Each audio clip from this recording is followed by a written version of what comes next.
fuera el mundo y no es ciencia ficción. Hay un charco inmundo de pura invención, lluvia que no cesa y jamás cesará, sangre a chorro espesa, rugir y remar, engañar sin hostilidad, basta un áspero timbre de voz. Bueno, seguimos aquí en Contratiempos, en este especial navideño para despedir el 2020 y teníamos, muchísimas ganas de hacer esta entrevista, pero queríamos que fuera en un día señalado como es el de hoy. Tenemos con nosotros hoy aquí en Contratiempos a Nacho Vegas, músico y cantautor, que acaba de publicar un nuevo trabajo, un nuevo álbum, Oro, Salitre y Carbón, 10 años de marsofonismo, un disco doble y diferente, que incluye algunas canciones nuevas, pero que además recopila algunos otros temas, dándole, esta nueva interpretación a modo de balance de los últimos 10 años, ¿no? De este ciclo del 2011 al 2020. Algunos de ellos son temas que no habían aparecido en álbumes anteriores, otros que habían quedado a lo mejor más escondidos y también otros que aparecen en versiones un poco diferentes, como decíamos. Nacho dice que con este disco especial de alguna manera cierra esta etapa y abre una nueva, y para que nos hable de todo ello hemos querido invitarle a este programa especial. Muy buenas, Nacho, ¿qué tal? ¿Cómo estás? Hola, muy buenas, encantado de estar con vosotras, un placer. Bueno, bienvenido aquí a Contratiempos, a la casa de Viento Sur.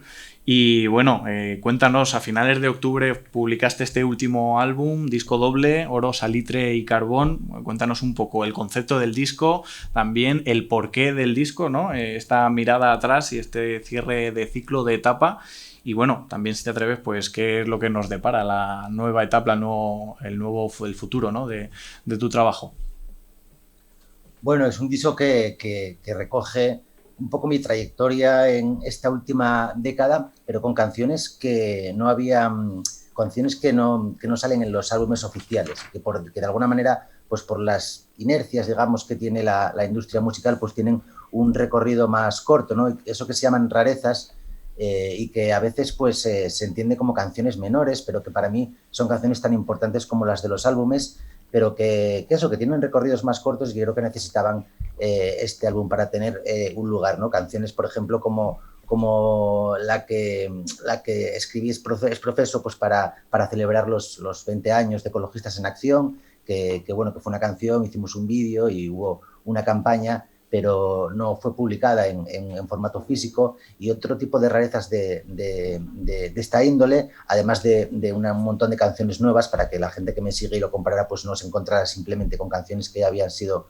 publicadas, pero muchas canciones escondidas, digamos, que no habían tenido la vida que a mí me hubiera gustado, y que además pues dan cuenta de lo que ha sido esta década, ¿no? Porque al final las canciones también hablan de mi vida, pero mi vida entendida como no solo mis cosas personales y mis intimidades, sino también el mundo en el que he vivido, el mundo que me rodea. Y la década empezó en 2011 pues, con el 15M, y acaba en 2020 pues, con un neofascismo y con una ultraderecha envalentonada. Y digamos que todo ese ciclo de ilusiones, de desilusiones y de este momento tan incierto en el que vivimos, también de alguna manera pues, se refleja con una mirada personal, con mi humilde mirada personal en este álbum, ¿no? Que yo lo llamo pues un álbum porque para mí es tan importante como los álbumes denominados oficiales.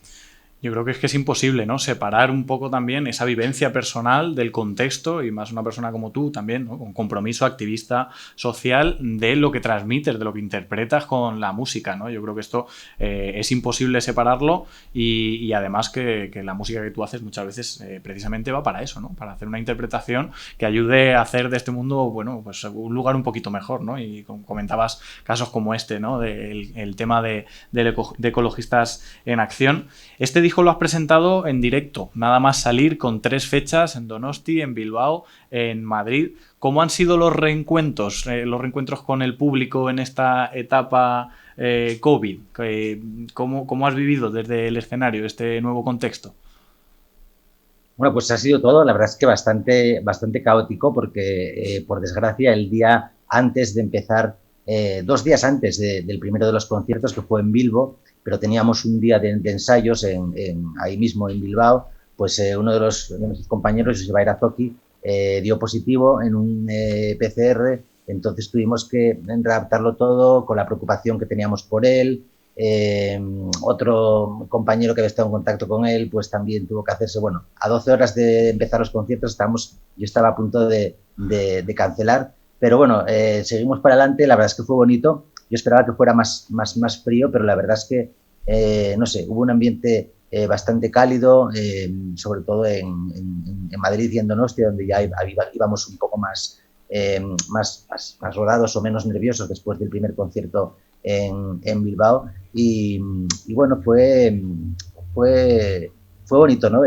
No sé, vivir emociones en este contexto en el que parece que está vetada, ¿no? esta cercanía con la gente, que echamos tanto de menos tocar y poder abrazar a la gente sin restricciones, pues por lo menos que podamos tocarla con la música, ¿no? Y con lo que tiene la música en directo, que siempre es algo orgánico que de alguna manera te llega, o es lo que intentamos, ¿no? Los que nos dedicamos a esto. Por ahora sí, parece que ese calor en los conciertos hay que transmitirlo todavía, preservando la distancia de seguridad va a ser clave, pero esperemos que dure poco, ¿no? Y lo que sí que, más allá de las restricciones sanitarias, sí lo que nos viene es una situación muy complicada, ¿no? En el contexto sociopolítico y también en el sector de la cultura. Es decir, yo creo que el impacto de este parón COVID y de las nuevas formas de hacer cultura pues va a estar bastante tocado. Hemos visto movilizaciones, ¿no? Como la del movimiento Alerta Roja, y bueno, yo creo que de un tiempo a esta parte ha habido una cierta autoorganización mayor del sector cultural. ¿Cómo lo ves? ¿Cómo crees que se va a enfrentar este nuevo contexto y esta crisis específicamente en el sector de la cultura? Sí, es verdad que arrastrábamos una falta, una carencia de asociacionismo en el sector cultural y especialmente en el sector musical. Es verdad que el Estado español es uno de los estados de Europa donde menos nivel de asociacionismo hay, pero yo creo que en el sector musical, salvo tal vez en territorios como Cataluña o Euskal Herria, donde tienen mucho más recorrido en este sentido, pues todavía el porcentaje es menor, pero es verdad que en los últimos tiempos ha habido una proliferación de colectivos, de músicos, de trabajadoras del sector cultural, de sindicatos con estructura propia de sindicato. No en todos los sitios podemos tener ese músculo, y ahora estamos en una situación incierta, ¿no? La gente con la que yo trabajo tiene realmente miedo porque no sabe muy bien lo que va a pasar, y no es tan fácil como decir hay que reinventarse, ¿no? Porque eso no se puede hacer de un día para otro, y además eso depende de procesos colectivos y de luchas colectivas, y además te tienes que enfrentar a agentes muy poderosos que son los que mandan en la industria musical, ¿no? Como grandes promotoras.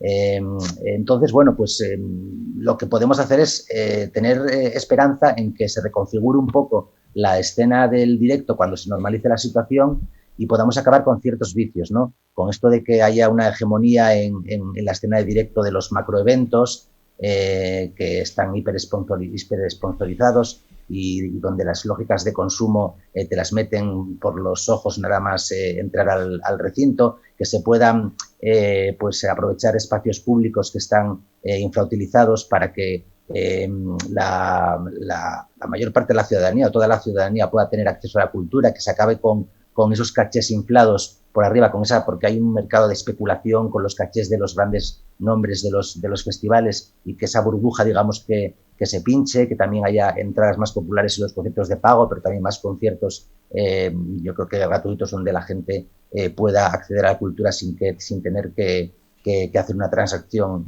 comercial, que podamos redefinir un poco lo que es la escena de directo y hacerla un poco más bonita, pero para eso nos necesitamos todas mutuamente, y creo que tenemos que hacerlo juntas. Lo que pasa que, bueno, pues ahí, como en todos el resto de sectores, nos falta calle, nos falta capacidad de movilización, y estamos un poco pues a verlas venir y haciendo lo que se puede, dando pasos que por pequeños que sean son importantes.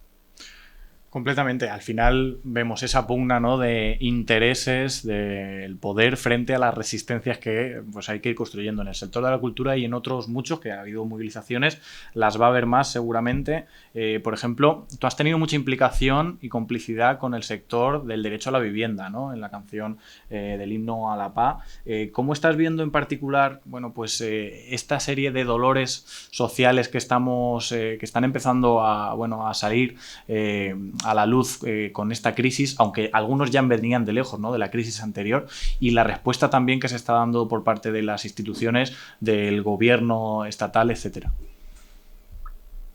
Bueno, pues hay una cosa que yo creo que teníamos todos presentes, por lo menos en la izquierda, cuando empezó todo esto, la pandemia, y es que por lo menos pues con todo lo que estaba ocurriendo se podían poner en valor cosas tan importantes como no ya los servicios públicos, que por supuesto siempre fueron necesarios, pero se ha puesto también en evidencia la carencia que tiene servicios públicos como la sanidad, ¿no? Y reclamar servicios públicos de calidad, universales, y que tengan y bueno, que de verdad puedan afrontar situaciones como estas, ¿no? Sino que se pongan también en valor los cuidados, ¿no? Esto que ha sido un debate en la izquierda en los últimos años, que creo que ha sido positivo porque en los últimos años pues en el centro del debate político se ha puesto un poco las políticas de cuidados, que antes, digamos, en una izquierda más clásica obrerista,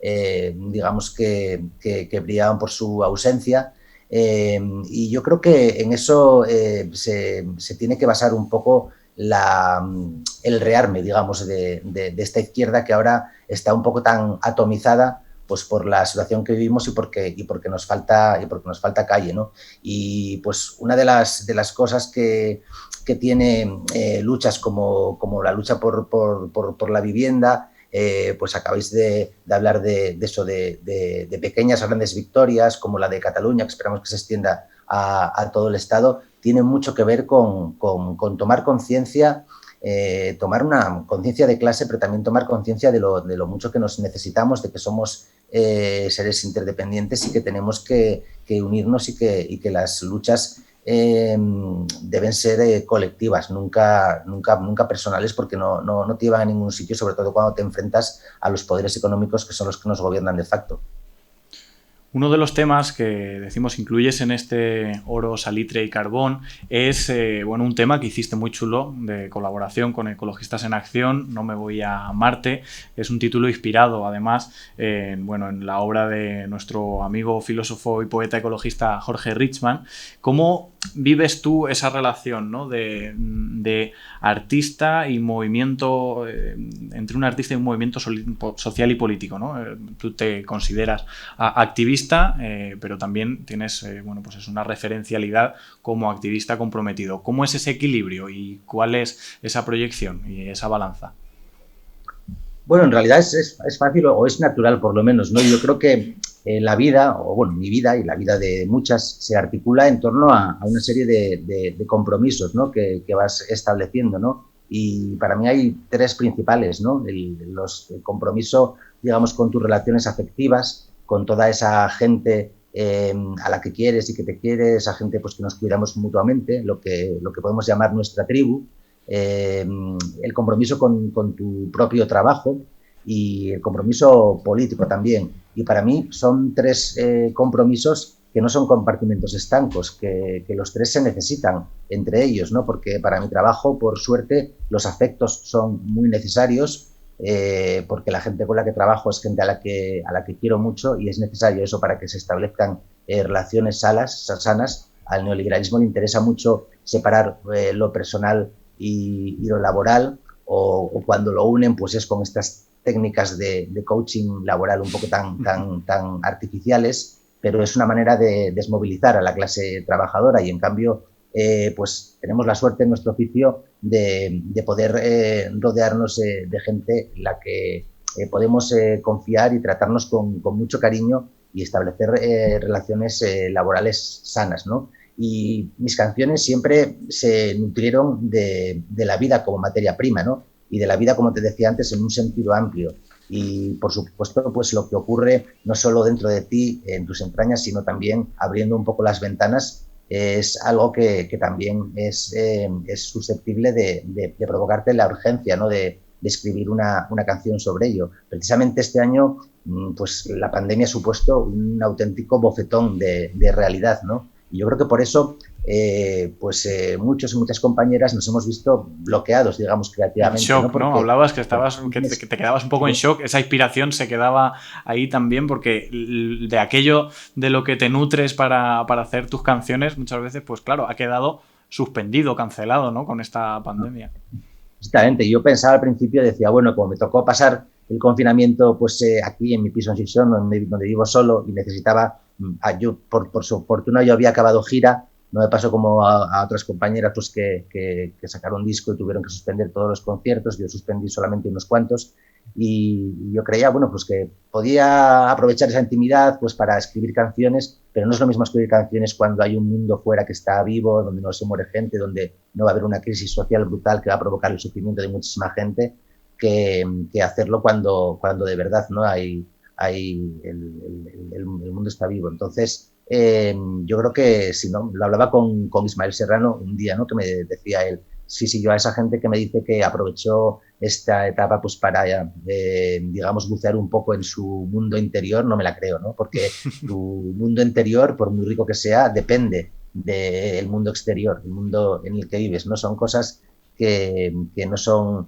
no son excluyentes, sino que tienen mucho que ver las unas con las otras, ¿no? Vivimos en un mundo, unas circunstancias, y yo cuando hablo en mis canciones de la realidad, a pesar de que luego la acabes convirtiendo en ficción para llegar a contar una verdad y para contarla desde las entrañas, que es de lo que se trata, en realidad estás partiendo de una realidad concreta, de gente de verdad, de gente normal, de gente que bueno, pues que tiene, que sufre, que ama, que se indigna, que tiene ilusiones, que tiene desilusiones. Todo eso tiene mucho que ver con las canciones, igual que tiene que ver con tu propia vida íntima, ¿no?